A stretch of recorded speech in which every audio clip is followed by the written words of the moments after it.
ఆంధ్రప్రదేశ్ ముఖ్యమంత్రి చంద్రబాబుది రెండు కండ్ల సిద్ధాంతంతో పాటు రెండు నాలుకల ధోరణి సైతం మరోసారి బట్టబయలింది. తెలుగు రాష్ట్రాల మధ్య విద్వేషాలు ఉండకూడదు అంటూ ఆయన నోటి వెంట వెలువడిన మాటలన్నీ పైకి మాత్రమేనని మరోసారి తేటతెల్లమైంది. తెలంగాణ ప్రాజెక్టులపై పనిగట్టుకుని కేంద్రానికి ఫిర్యాదులు చేస్తూ మరోసారి జల వివాదాలు వద్దంటూ సుద్దులు చెప్పడమే చర్చనీయాంశంగా మారింది.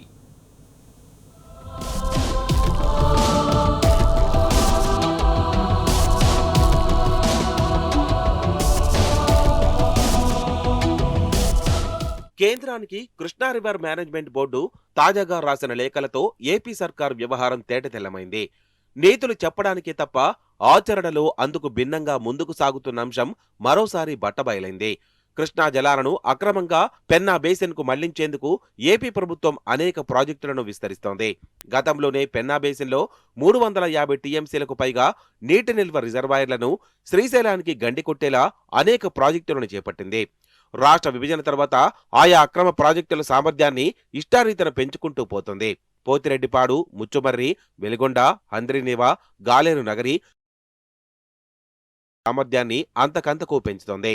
గోదావరి జలాలను సైతం మళ్లించేందుకు పోలవరం నల్లమల సాగర్ ప్రాజెక్టుకు సిద్ధమైంది.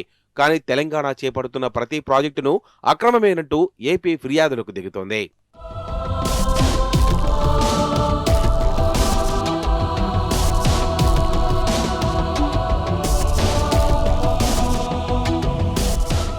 ఉమ్మడి నల్గొండ, మహబూబ్నగర్, రంగారెడ్డి, వరంగల్, ఖమ్మం జిల్లాల్లో సాగుతో పాటు హైదరాబాద్ తాగునీటికి సంబంధించి పలు ప్రాజెక్టులను విస్తరిస్తూ కొత్తగా ప్రతిపాదిస్తూ నేడు సెప్టెంబర్ 16న తెలంగాణ రాష్ట్ర ప్రభుత్వం జీవో 34ను జారీ చేసింది.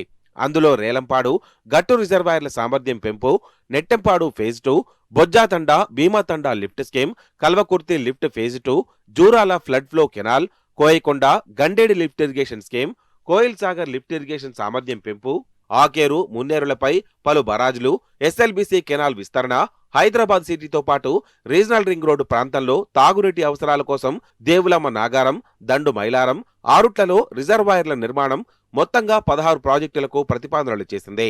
వాటికి డిపిఆర్లను తయారు చేసేందుకు అనుమతులిస్తూ జీవో విడుదల చేసింది.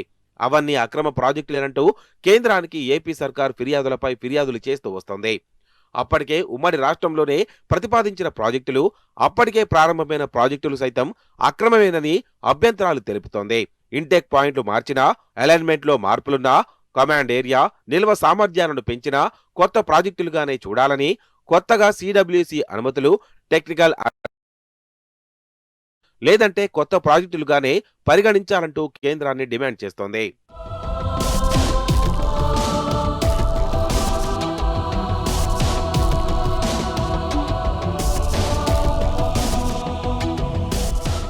పదహారు ప్రాజెక్టులను ఆపాలంటూ కేంద్ర జలశక్తి శాఖ, కృష్ణా బోర్డు, కేంద్ర జల సంఘానికి నిరుడు డిసెంబర్ 5న, 8న కేఆర్ఎంబీకి ఏపీ లేఖలు రాసింది.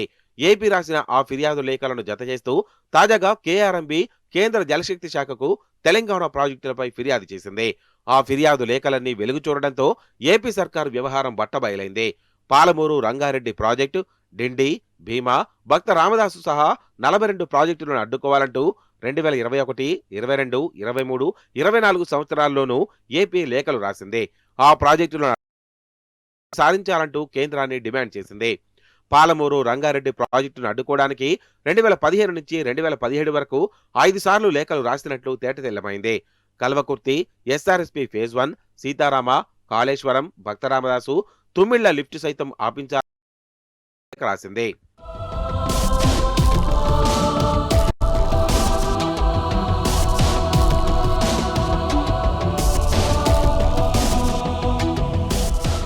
తెలంగాణ ప్రభుత్వం ఆ 16 ప్రాజెక్టుల డిపిఆర్ తయారీకి సిద్ధమైందని ఏపీ సర్కార్ ఫిర్యాదు చేసిందని కేఆర్ఎంబీ కేంద్రానికి ఫిర్యాదు చేసింది. ఆ ఫిర్యాదుపై స్పందించాలని తెలంగాణకు లేఖ రాసినా ఫలితం లేకుండా పోయిందని కేఆర్ఎంబీ వెల్లడించింది.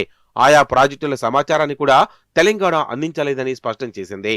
రాష్ట్ర పునర్విభజన చట్టం ప్రకారం ప్రాజెక్టులను చేపట్టాలంటే బోర్డుల అనుమతితో పాటు అపెక్స్ కౌన్సిల్ అనుమతి అవసరమంటూ బోర్డు సైతం నిబంధనలను ఏకరవు పెట్టింది. ఏపీ రాసిన లేఖలన్నీ ఫిర్యాదుతో పాటు కేఆర్ఎంబీ జత చేసి కేంద్రానికి నివేదించింది. కానీ ఏపీ ప్రాజెక్టులపై తెలంగాణ ఫిర్యాదులను బోర్డు ఎక్కడా పేర్కొనలేదు. దీంతో బాబు తొండి వ్యవహారం మరోసారి తేటతెల్లమైందని సాగునీటి రంగ నిపుణులు, తెలంగాణ మేధావులు అంటున్నారు.